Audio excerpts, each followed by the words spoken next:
Next up for Blackburn Rovers will be a pre-Groundhog Day fixture up against a very, very tricky Middlesbrough. Now, if results go our way, we could find ourselves 7th in the table. That's just 1 point outside the playoffs.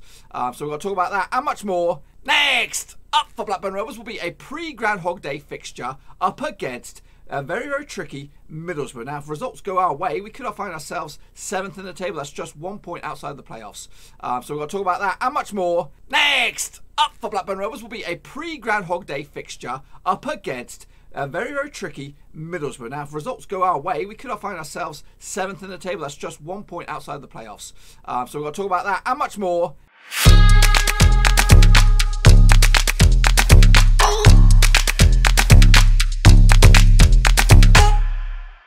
That's right, folks, back once again with another match preview. This time looking forward to Blackburn Rovers' next encounter. That's away days, boys and girls, up against Middlesbrough. And we'll get to that in just 1 second. If you're new to the channel, smash your subscribe button, hit your bang out to date with all things Blackburn Rovers related, championship related, world football related, we're all here.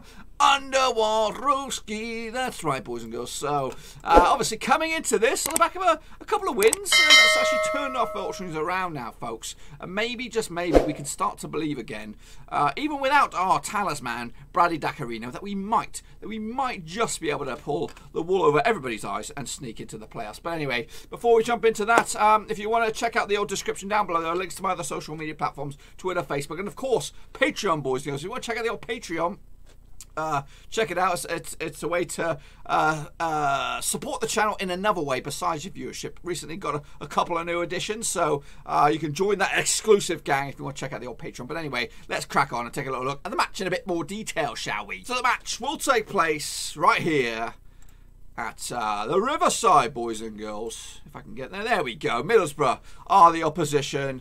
Game does take place this February 1st. That's right, Groundhog's Day Eve. Up against Jonathan Woodgate's boys. The key man for me, obviously, transfer window is open as of recording. It will slam shut once this game kicks off. But the Lewis wing for me, I don't see him going anywhere anytime fast. But he's a very, very decent player from midfield and he can cause all kinds of problems. Last season they did finish 7th. This time they are struggling a little bit. They had a really rough start to the season. But patience has proved dividends for the board and also the Middlesbrough faithful, as results have started to turn their way. And he's a local lad. They stuck with the local lad and they're going in the right direction. The record against Rovers is 134 matches. They've won 39 of them. They've lost 59, including the game earlier in the season, and they've drawn 36. Last time out, it was more favourable for Middlesbrough. We duked it out to a 1-1 draw at Ewood and we lost.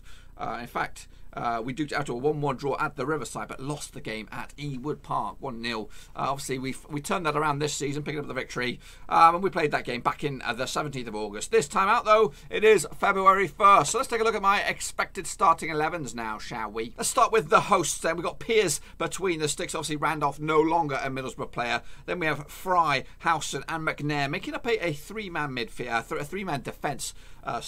Johnson, Saville, wing, and Spence across the midfield with Roberts in the middle. Nementia, obviously a loanee from Manchester City, and Fletcher leading the line. And Fletcher is the main man at the moment, scoring the goals. Obviously, Summer longer can score some goals, but I think is not finding himself very much wanted these days at the Riverside.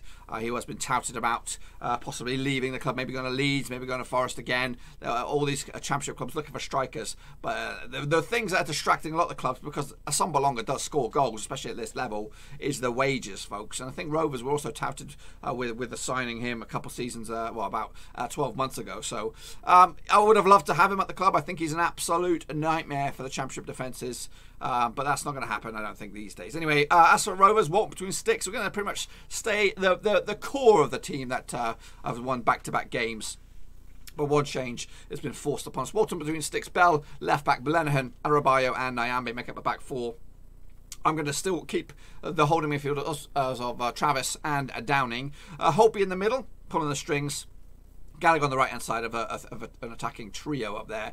And Joe Rankin Costello gets the nod in place of Joe Roffa, who picked up a niggle, and I think it's been confirmed that he's not going to make it. And of course, Adam Armstrong, right now, the focal point of our attack, scoring in back-to-back games, I think. Oh, did he not score against Sheffield Wednesday? Holtby with a brace, Lenihan, I don't think he did. You know what? I don't think he did. But anyway, he is our leading man at the moment with obviously Dak out. Let's take a look at the stats now for you.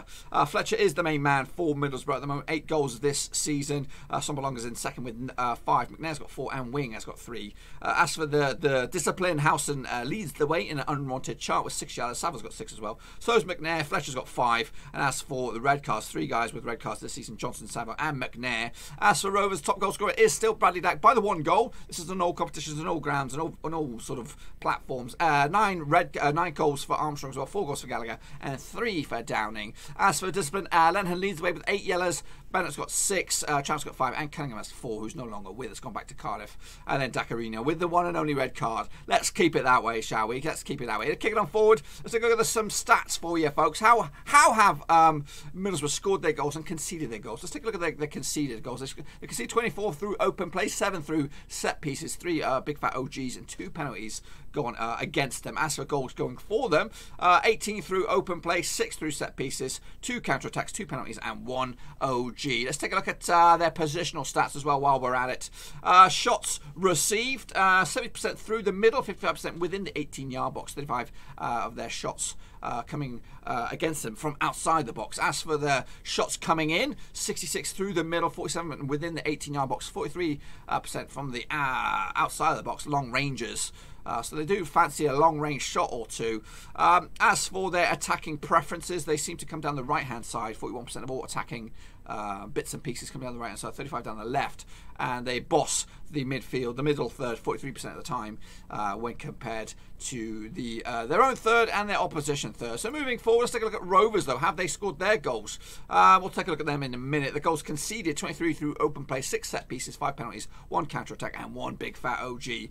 As for the goals conceded, 26 through open play, 9 set pieces, 4 OGs, 3 penalties. It says 0 counter-attacks. I just don't fathom that. I think the goal the last time out for Adam Armstrong was a bit of a counter-attack. The ball was down at our end and we just bombed it forward. So you know what, I don't really believe that stat too much. Anyway, take a look at the some more numbers here for you. Let's take a look at the shots received by Rovers. 62% through the middle, 51% within the 18-yard box, 42% from outside the 18-yard box. As for Rovers, our shots have come 70% through the middle and 59% within the 18-yard box and 35% coming on the outside of the 18-yard box. As for the positional stats, 39% of all our attacking avenues are coming down the right-hand side with 34 down the left. That's the Nyambe side.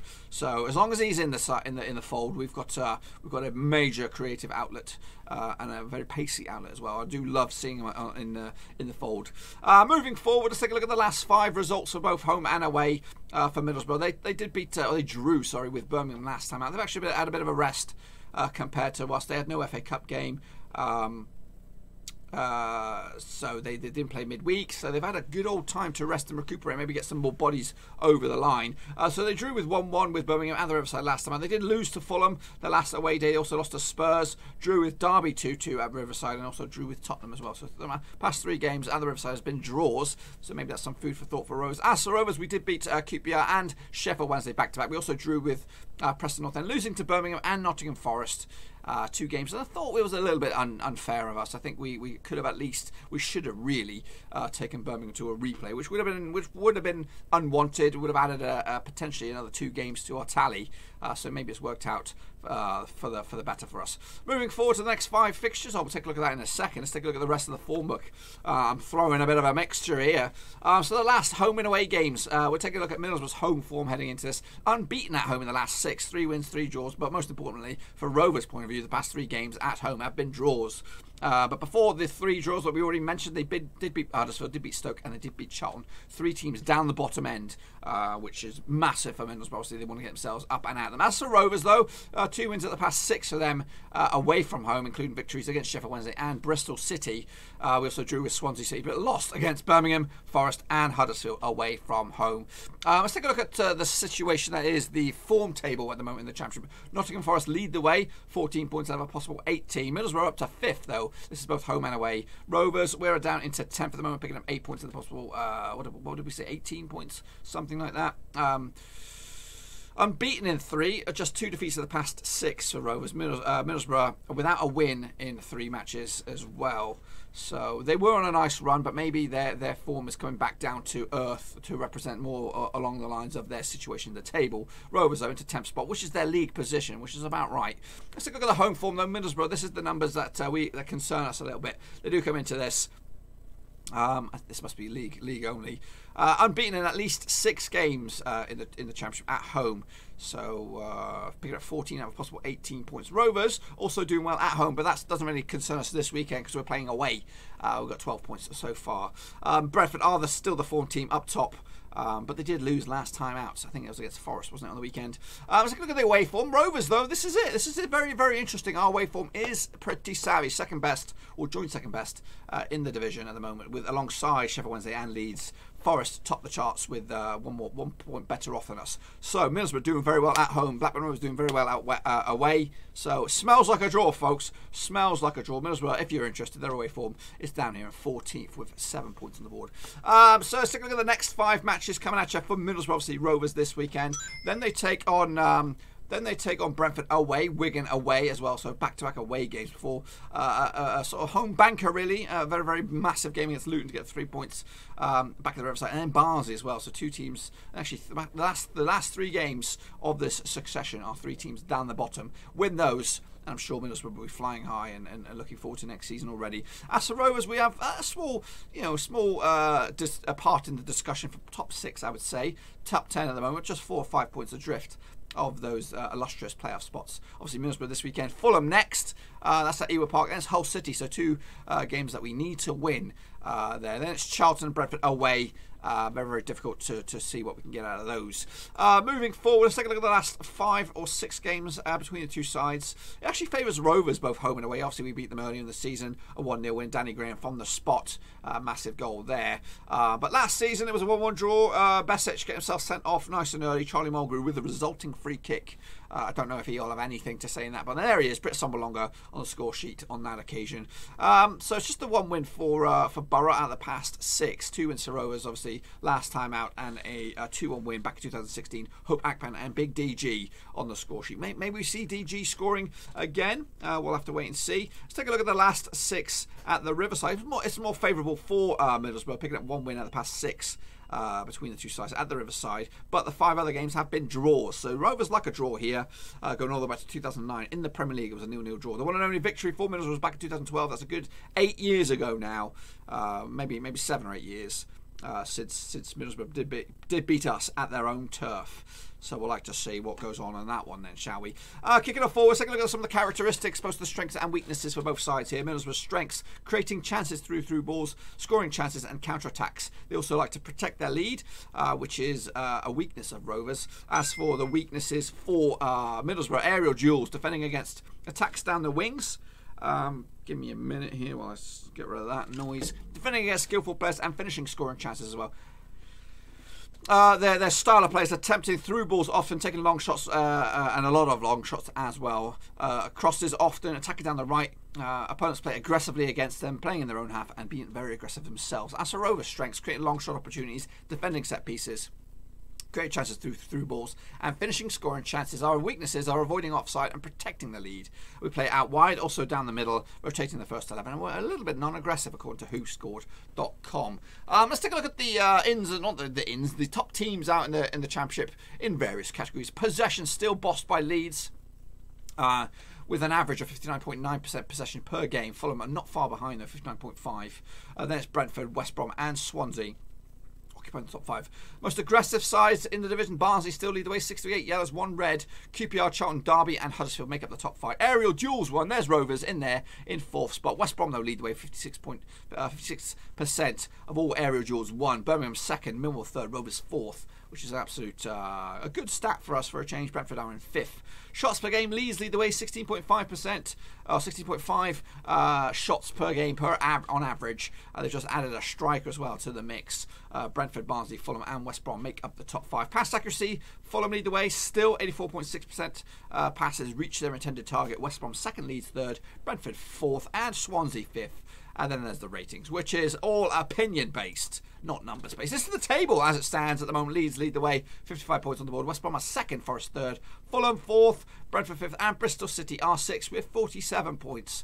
Just remember that number. Down the bottom is Luton, Barnsley, and Wigan going down as it stands. Today's or this weekend's opponents, Middlesbrough, are in 17th spot, 35 points on the board. A win for them could see them rise to 14th. As for us, we are 10th, a win away from going to 7th. Depending on what goes on elsewhere. A win this weekend against Middlesbrough would put us right in the cream of the pie, if you know what I mean. We're right in the thick of things. We'll be 7th. We'll be a win away, potentially, from going 4th. And you just don't know then, folks. You just don't know. But let's just slow the horses down a little bit. We've got to get past Middlesbrough first. Obviously, this weekend, jam-packed schedule once again in the Championship.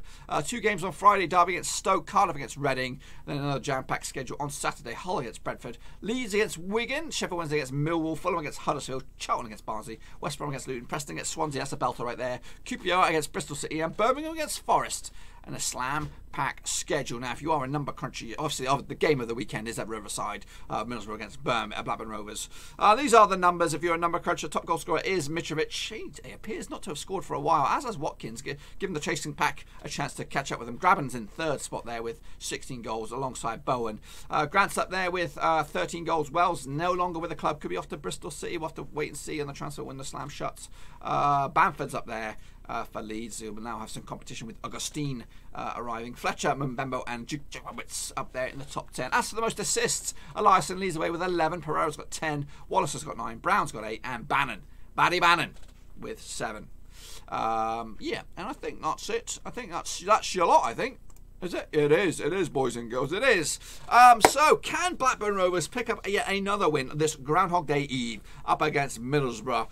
It'll be a tough old boot. Middlesbrough haven't turned a massive corner. Obviously, we did well against them earlier in the season, and hopefully we can find a couple of weaknesses in their armour, chinks in their armour, to expose them a little bit. We've looked good of late. The mojo is right, and if we can strike well this weekend, we might just get ourselves sneakily back into that conversation once again. Obviously, a lot can happen between then and now. Transfer window is open. Names have been bandied about. But to be honest with you, not much has stuck. None of the muck has stuck at the moment. A lot of names cropped up for Rovers and have just disappeared or have just not been talked about. But we'll see who arrives over the next couple of days, and if there's anything major, I'll report back to you. But anyway, get your thoughts and opinions about the game in the comment section down below. We'll duke it out Saturday. Until then, I'll let you get out of here. Make sure you bang the thumbs up if you are new, or just bang the thumbs up anyway, and bang the subscribe if you're new, because we do this every single game for Rovers.